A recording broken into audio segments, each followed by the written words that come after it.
یہ آکاشوانی لکھنؤ ہے۔ اب آپ مینا عرفان سے علاقائی خبریں سنیے۔ مرکزی کابینہ نے کل اجولا اسکیم کے مستفیدین کے لیے گیس سلنڈر پر سبسڈی 200 روپے سے بڑھا کر 300 روپے کر دی ہے۔ مرکزی وزیر اطلاعات و نشریات انوراگ سنگھ ٹھاکر نے کابینہ میٹنگ کے بعد پریس کانفرنس میں اس بارے میں اطلاع دی۔ انہوں نے بتایا کہ اب اجولا یوجنا کے تحت 600 روپے کا گیس سلنڈر ملے گا۔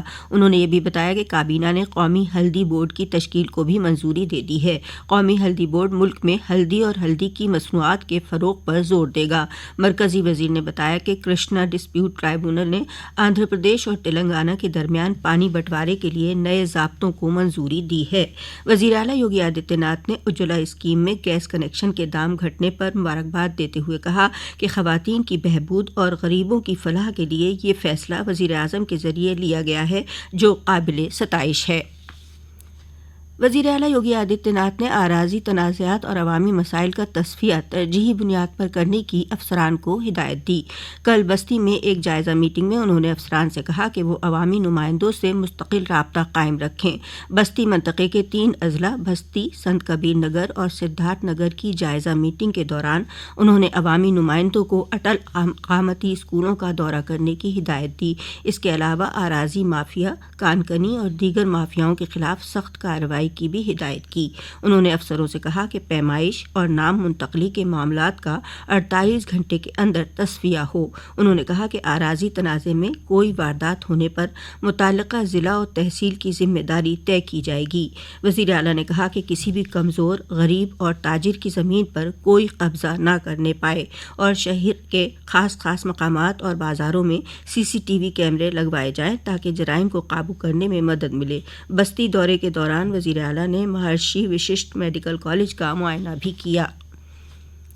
نائب وزیر اعلیٰ کیشو پرساد موریہ نے کل پریاگ راج میں کمبھ 2025 کی تیاریوں کے سلسلے میں سبھی محکموں کے ساتھ جائزہ میٹنگ کی اور ضروری ہدایات جاری کیں۔ میٹنگ کے بعد نائب وزیر اعلیٰ نے کہا کہ سبھی محکمے کمبھ 2025 سے جڑے کاموں کو ترجیح کی بنیاد پر مکمل کریں، ساتھ ہی ترقیاتی کاموں کو لے کر عوامی نمائندوں کے ساتھ ماہ میں 1 مرتبہ میٹنگ کریں۔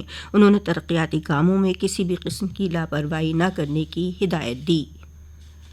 چین میں ہو رہے ایشیائی کھیلوں میں پھر بھارت کے کھلاڑیوں کا بول بالا رہا۔ بھارت نے کل 3 گولڈ میڈل سمیت 12 میڈل حاصل کیے۔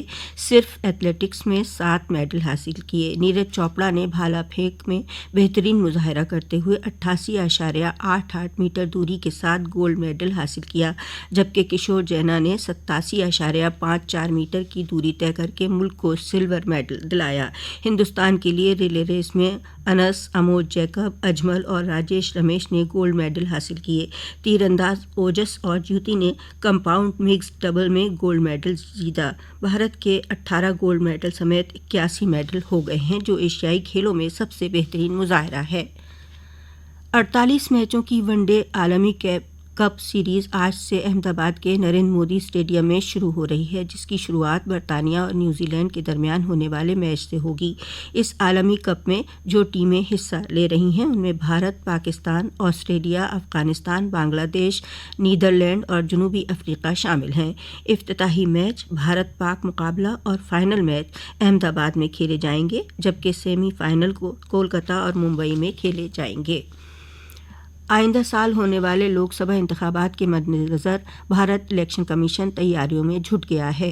کمیشن ووٹر لسٹ پر نظر ثانی مہم 27 اکتوبر سے شروع کرنے جا رہا ہے، جو 9 دسمبر تک چلے گی۔ ووٹر لسٹ کی آخری اشاعت 5 جنوری 2024 کو ہوگی۔ ووٹر لسٹ سے نام ہٹانے یا نام پتے کی غلطیوں کو درست کیا جا سکے گا۔ چیف الیکشن افسر نے بتایا کہ انتخابات کے اعلان کے بعد رائے دہندگان کی فہرست میں نام جوڑا تو جا سکتا ہے، مگر کاٹا نہیں جا سکتا۔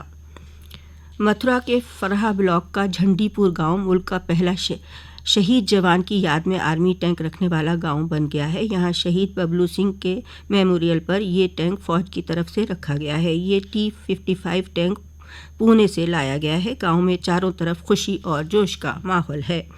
بھارت دورے پر آئیں ڈومینیکن ریپبلک کی نائب صدر رکیل پینا روڈریگز آج تاج محل کا دیدار کرنے دلی سے آگرہ پہنچی۔